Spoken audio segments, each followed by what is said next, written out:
Hola, ¿cómo les va? Bueno, continuamos con los contenidos en el aula virtual y en este caso nos vamos a ocupar de un contenido incluido en la unidad 7. En particular, yo voy a hacer una pequeña introducción, algunas claves, aportar algunas claves de lectura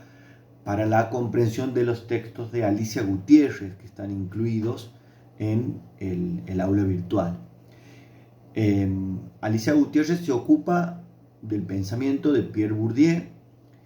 Lo hace, van a ver, hemos seleccionado 2 capítulos y en particular yo me voy a detener en el primero de estos capítulos, buscando aportar algunos conceptos generales que faciliten la lectura. No sin antes señalar, como un componente de importancia, digamos, un componente para la comprensión,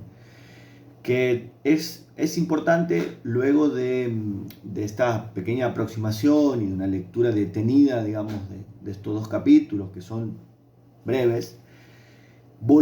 recuperar la lectura de Campo Jurídico de Bourdieu, también el video que está disponible, porque en esta unidad en particular y en este capítulo se aportan herramientas generales para comprender el funcionamiento de un campo en particular, que es el campo jurídico. Probablemente quizás sea algo a cambiar en los próximos cursados. Sea recomendable iniciar Bourdieu con esta unidad y luego detenernos en el funcionamiento del campo jurídico en particular, como, bueno, una manera de conocer o de expresarse la teoría bourdiana de los campos, el estructuralismo constructivista o el constructivismo estructuralista, como lo vamos a ver, en particular con un campo que a nosotros nos interesa principalmente como profesionales del derecho, ustedes futuros profesionales del derecho, ¿no? Insertándome en este texto, voy a comenzar con, este texto se divide en 4 partes fundamentales, yo voy a hacer un aporte mínimo de cada una de ellas. La primera constituye de alguna forma una reflexión epistemológica inicial, ¿sí? Diría una conocida metodóloga argentina, en este plano nos ubicamos en el plano de las teorías, no solo teorías generales, vamos a ver, digamos, dentro de los niveles de abstracción que puede presentar una teoría, sino en los supuestos epistemológicos. Es decir, en este primer segmento nos vamos a iniciar básicamente en los supuestos epistemológicos mediante los cuales Bourdieu considera que es posible producir conocimiento en ciencias sociales y que en este caso en particular es posible producir conocimientos que nos ayuden, que nos aporten herramientas para comprender un poco mejor cómo funciona una sociedad, cómo podemos entender con más profundidad procesos o hechos sociales que analizamos y con mayor razón cuando estos procesos o hechos sociales involucran algún aspecto jurídico, se relacionan con alguna problemática abordada con centralidad por el derecho que a ustedes les interesa estudiar. Así es como en este primer segmento, apuntes epistemológicos iniciales, de alguna forma se comienza con una frase muy conocida de los trabajos, digamos, de Bourdieu junto a otros autores preocupados por la epistemología en relación al hecho científico. ¿Cómo logramos un hecho científico? ¿Cómo alcanzamos el conocimiento de un hecho científico? Y aquí Bourdieu va a decir que, una frase, como digo, bastante remanida, que voy a intentar brevemente desarmarla para que se comprenda, que el hecho científico se conquista, se construye y se comprueba. De alguna forma estas ideas, conquistar, construir y comprobar, revelan un orden lógico, una sucesión. Es decir, en un primer momento es necesario romper con el conocimiento del sentido común, con el conocimiento cotidiano, con el conocimiento que Bourdieu llamaría los objetos reales, que están preconstruidos por nuestras opiniones cotidianas, a partir de una operación epistemológica también fundamental, mencionada en múltiples pasajes en el pensamiento de Bourdieu, denominada como ruptura epistemológica. La ruptura epistemológica es ese primer momento que nos permite discutir, problematizar alguna afirmación o algún saber construido desde el sentido común, desde determinadas preconcepciones, y a partir de esa ruptura intentar realizar los pasos necesarios para construir un objeto de conocimiento, elaborar una pregunta de investigación y dar paso finalmente, por eso decimos lo de conquistar, construir y comprobar, a probarla, ¿no? A probar, a reunir evidencia, a construir datos que nos permitan sostener esa afirmación. Entonces, aquí Bourdieu dice algo que de alguna forma resume esto que estoy señalando, y es que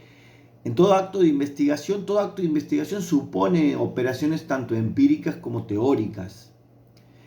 La más pequeña, la más aparentemente insignificante operación empírica, ¿sí? Decidir algún aspecto vinculado al qué, al quiénes, al cómo, al dónde o al cuándo de nuestras investigaciones, siempre tiene por detrás, siempre en esa elección aparentemente o netamente empírica, siempre subyace un supuesto teórico de forma consciente o de forma inconsciente. Y correlativamente, también señala, vamos a ver con mucha lucidez aquí Alicia Gutiérrez, es que cualquier dificultad teórica o cualquier abstracción vinculada a un concepto, es decir, a un problema que aparentemente sería siempre o netamente teórico, exige desde esta perspectiva epistemológica siempre una confrontación, una validación sistemática frente a la empiria, frente a la realidad empírica. Es decir, que esto de que todo acto de investigación es a la vez empírico y teórico supone una retroalimentación permanente, constante. No hay acto teórico puro como tampoco hay acto empírico puro, sino que hay una retroalimentación permanente entre uno y otro. De esa forma, llegamos a determinar los supuestos principales del pensamiento epistemológico de Bourdieu, ¿sí? Entonces, decimos que construimos con el conocimiento científico a partir de elaborar o realizar una serie de pasos metódicos, sistemáticos, que permiten construir un objeto de conocimiento y que permiten, llegado al caso, reunir o construir evidencia para sostener ese hecho científico, ¿sí? Ese objeto construido, diría Bourdieu. El segundo aspecto que se ocupa este texto está vinculado a lo social. ¿Qué es lo social? Y aquí nos empezamos a preguntar, básicamente, que creo que es lo que interesa a los fines puntualmente a los fines de esta unidad, es cómo podemos explicar o cómo podemos comprender las acciones sociales desde una perspectiva sociológica. Es decir, ¿qué sería una perspectiva sociológica del pensamiento de Bourdieu? Y aquí Bourdieu parte, al igual que en las reflexiones epistemológicas, parte de una premisa fundamental. Es decir, señala que no alcanza con describir las condiciones objetivas, no alcanza con describir las condiciones estructurales para explicar completamente cómo estas condiciones estructurales, cómo estas condiciones objetivas condicionan el desarrollo de las prácticas de los sujetos. Para poder comprender en profundidad esas prácticas, no solo tenemos que estudiar esas condiciones objetivas, sino también es importante recuperar al agente social, dice Bourdieu, ¿sí? Pero no recuperarlo en cuanto individuo aislado, separado del entorno social, sino recuperarlo como agente socializado. Es decir, nosotros podemos comprender una realidad social desde el punto de vista sociológico en la medida que logramos describir y conocer las condiciones subobjetivas que condicionan las prácticas de los sujetos, pero también indagando en las perspectivas de los sujetos respecto a estos condicionamientos. Perspectivas que, vamos a ver, no se elaboran desde ningún lugar, desde un no lugar, sino desde posiciones establecidas históricamente y que condicionan a la vez las percepciones de los sujetos. Entonces Bourdieu dice ahí, de una manera, una forma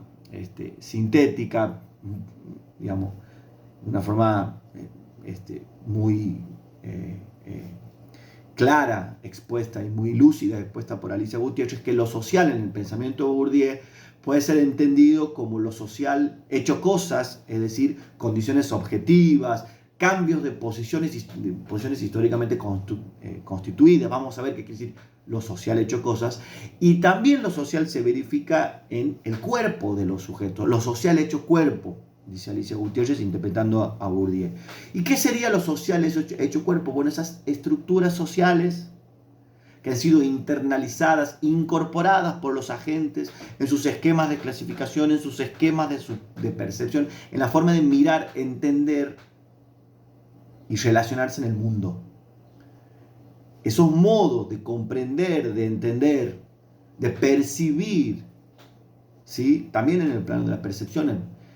el mundo social ha sido internalizado por los agentes a lo largo de la historia. De alguna forma, lo social también se verifica en ese esquema de percepción. ¿Sí? Por eso decimos, lo social puede verificarse en las cosas o objetivamente, pero también en los cuerpos. Esto lleva a Bourdieu, y Alicia Gutiérrez lo recupera con claridad, a opinar, digamos, o a elaborar una reflexión teórica en relación a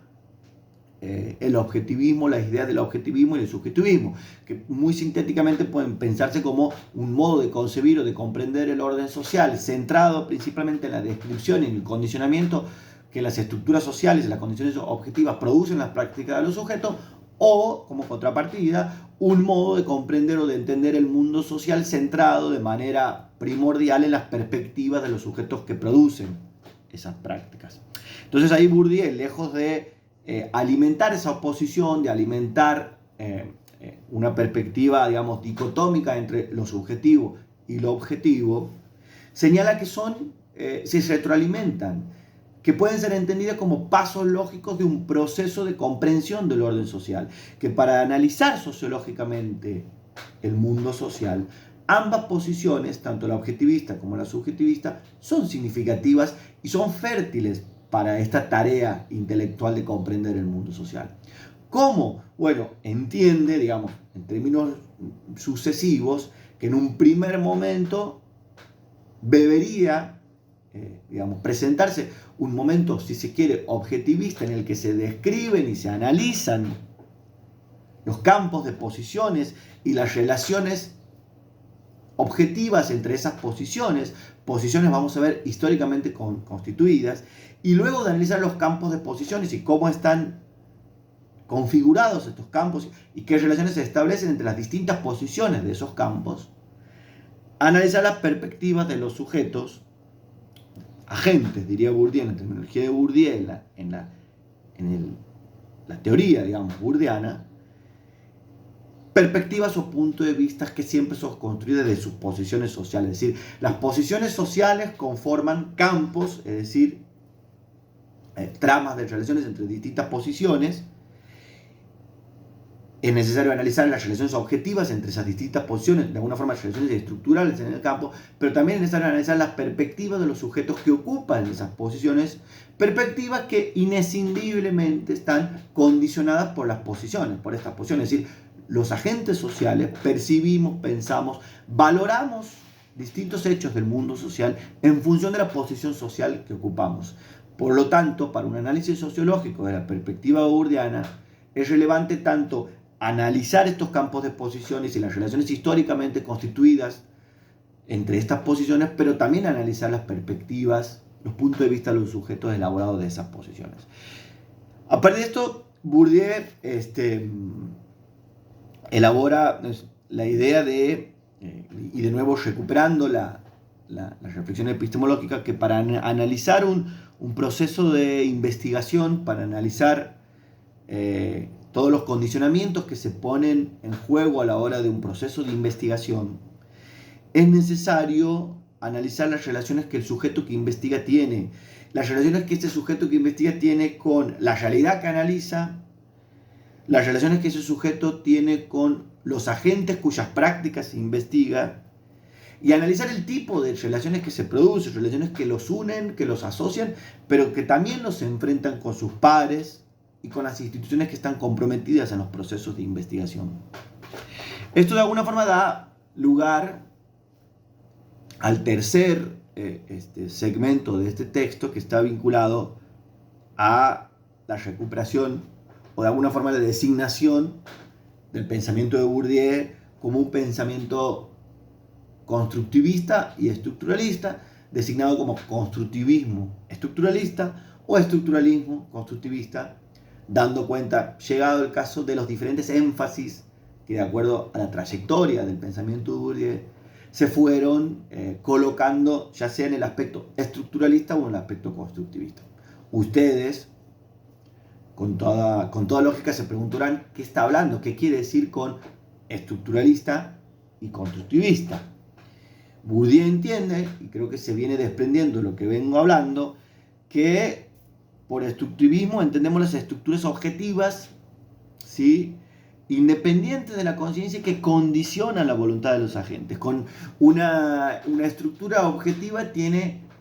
como característica definitoria la potencia de orientar las prácticas de los sujetos. En su faz constructivista, el pensamiento de Bourdieu entiende, y de nuevo vinculado con esta idea de lo social hecho cuerpo, que esas estructuras objetivas se incorporan, se internalizan por los sujetos en sus esquemas de percepción, en sus esquemas de intelección, de comprensión del mundo social,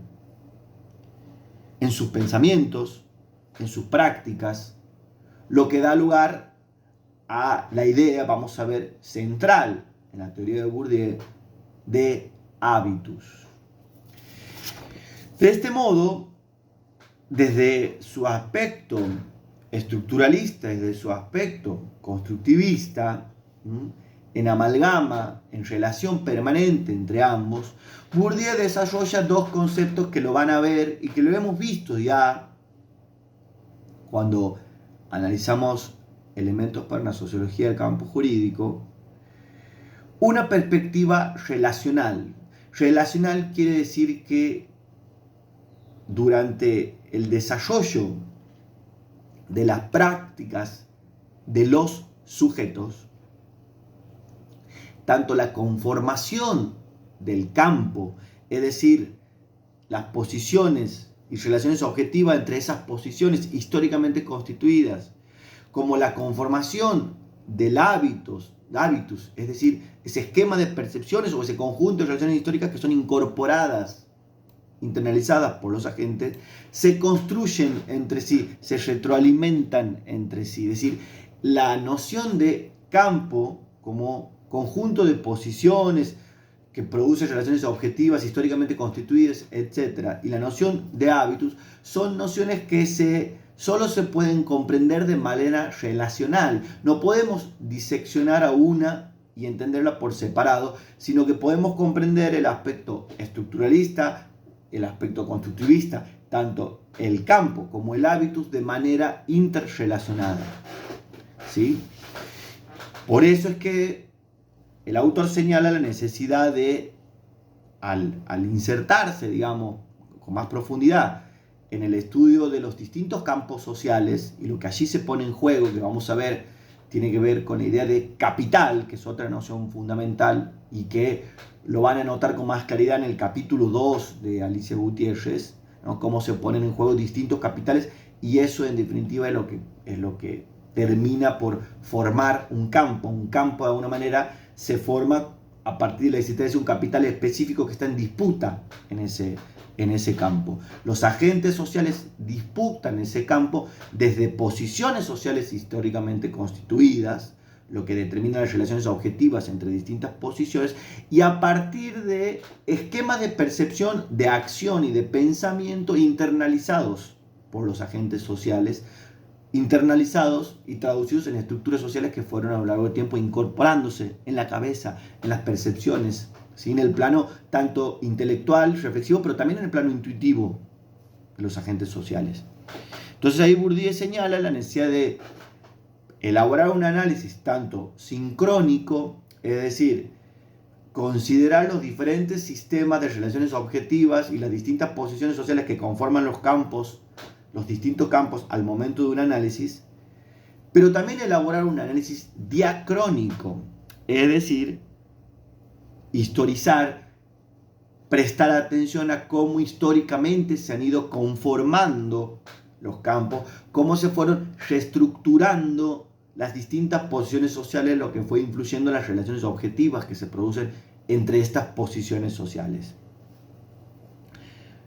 Esto nos lleva al último segmento del texto, denominado como la economía de las prácticas. Y aquí es necesario, para que se comprenda, desarmar la noción de economía de las prácticas, de economía básicamente, y entender que lo que Bourdieu realiza es un ejercicio de extensión, ¿sí? Bourdieu extiende la lógica de la economía, de la maximización del beneficio, de la búsqueda del mayor beneficio posible,